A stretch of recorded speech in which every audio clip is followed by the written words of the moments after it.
দেখো, এই সময় দাঁড়িয়ে আমাদের কাছে কত রকম ডে আছে।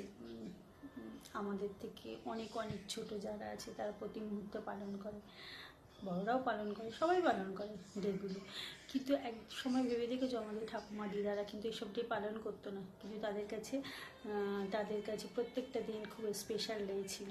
কিন্তু এখন যত দিন যাচ্ছে আমরা হয়তো খুব স্পেশালভাবে প্রত্যেকটা মুহূর্ত পালন করছি, যে আজকে এটা কালকে ওটা। কিন্তু দেখেছো, যত পালন করছি তত কিন্তু বিচ্ছেদের সংখ্যা অনেক অনেক হারে বেড়ে যাচ্ছে। আগেকার দিনে কিন্তু সেটা ছিল না। আগেকার দিনে পালন করতো না, কিন্তু তারা একে অপরকে প্রচুর ভালোবাসতো, আর সাথে মৃত্যুর শেষ দিন অবধি হয়তো থাকতো। এখন আজকে পালন করছে, হয়তো 10 দিন পর সে তার লাইফে নেই। সে যে কেউ হতে পারে, তাই না? তাহলে কি দরকার মানুষটাকে ভালোবাসা।